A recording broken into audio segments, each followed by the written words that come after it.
Hello, ഞാൻ നിങ്ങളുടെ സ്വന്തം ബാനു. നമ്മുടെ രേണു സുധി ബി ഹൗസിൽ നിന്നും പുറത്തേക്ക് വന്നിട്ടുണ്ട്. ഡെയിലി ക്യാമറയുടെ മുമ്പിൽ നിന്നും പുലി വരുന്നേ പുലി വരുന്നേ പുലി വരുന്നേന്ന് വിളിച്ചു പറഞ്ഞ് പുലിയായ ലാലേട്ടൻ വന്നിട്ട് കൈയോടെ തൂക്കി പിടിച്ചെടുത്തുകൊണ്ട് പോയിട്ടുണ്ട് നമ്മുടെ രേണു സുധിയെ. എന്നും ക്യാമറയുടെ മുമ്പിൽ വന്നിട്ട് എനിക്ക് വീട്ടിൽ പോകണം ലാലേട്ട, എനിക്ക് വീട്ടിൽ പോകണം ലാലേട്ട എന്ന് എന്നും ഒരു ചൊല്ലലായിരുന്നു. ഇപ്പോൾ അത് യഥാർത്ഥത്തിൽ സംഭവിച്ചിരിക്കുന്നു. പക്ഷേ നമ്മുടെ രേണു ഒരിക്കലും ചിന്തിച്ചിട്ടില്ല ഇത്രയും പെട്ടെന്ന് ബി ഹൗസിൽ നിന്നും പുറത്താകുമെന്ന്. ലാലേട്ടൻ വന്നിട്ട് രേണു നമുക്കെന്നാൽ പോയാലോ, വരുന്നുണ്ടോ എന്ന് ചോദിച്ചപ്പോൾ രേണുവിൻ്റെ ഒരു വളിച്ച ചിരി കാണാം നമുക്ക്. അത് പ്രേക്ഷകർ ശ്രദ്ധിച്ചാൽ തന്നെ അത് നമുക്ക് മനസ്സിലാകും.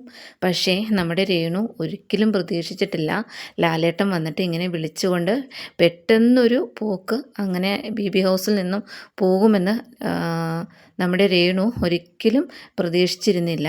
എന്നിരുന്നാലും എന്തായാലും ആൾ പുറത്തായിട്ടുണ്ട്. ലാലേട്ടൻ പറയുന്നുണ്ട് ക്യാമറയുടെ മുമ്പിൽ വന്ന് നിരന്തരമായിട്ട് എനിക്ക് പോകണം എന്നും പറഞ്ഞുകൊണ്ട് ആര് പറഞ്ഞാലും നമുക്കങ്ങനെ ചെയ്യാൻ നിയമങ്ങളില്ല. പക്ഷേ പ്രേക്ഷകർ ഞങ്ങളോട് ചോദിക്കുന്നുണ്ട് എന്താണ് ഇത്രയും പറഞ്ഞ ആളെ പറഞ്ഞു വിടാത്തതെന്ന്. അതുകൊണ്ട് മാത്രമാണ് നമ്മുടെ രേണു സുധിയെ പുറത്തേക്ക് പറഞ്ഞു വിട്ടത്. പക്ഷേ രേണുവിന് ഒരുപാട് ഓട്ടമുണ്ടായിരുന്നു, ഒരുപാട് സപ്പോർട്ടുണ്ടായിരുന്നു. ഇതൊന്നും രേണു അറിഞ്ഞിരുന്നില്ല. പക്ഷേ പുറത്തിറങ്ങിയപ്പോഴാണ് നമ്മുടെ ലാലേട്ടൻ പറയുന്നത് രേണുവിന് ഒരുപാട് ഓട്ടമുണ്ടായിരുന്നു, ആരാധകരുണ്ടെന്ന്.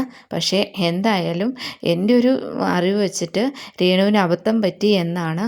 കുറച്ച് നാളും കൂടെ ബി ഹൗസിൽ പിടിച്ച് നിൽക്കാമായിരുന്നു. പക്ഷേ രേണുവിന് മക്കളെ കാണണം എന്നുള്ള ഒരു ആശയം ഉന്നയിച്ചാണ് രേണു പുറത്തേക്ക് വന്നത്. ഇനി എന്താണെന്ന് നമുക്ക് കണ്ടറിയാം. എന്തായാലും രേണു സുധിക്ക് ഒരു ഭാഗ്യമുണ്ടായി. കൈ പിടിച്ച് കയറ്റിയ ലാലേട്ടൻ തന്നെ കൈ പിടിച്ച് പുറത്താക്കിയിട്ടുണ്ട്. അങ്ങനെ ഒരു ഭാഗ്യം നമ്മുടെ രേണുവിന് കിട്ടി. എൻ്റെ ഒരു അഭിപ്രായം ലാലേട്ടൻ പറഞ്ഞതനുസരിച്ച് പ്രേക്ഷകർ ഒരുപാട് ഓട്ടമുള്ള സ്ഥിതിക്ക് ബി ഹൗസിൽ തന്നെ നമ്മുടെ രേണു സുധിക്ക് നിൽക്കാം എന്നായിരുന്നു.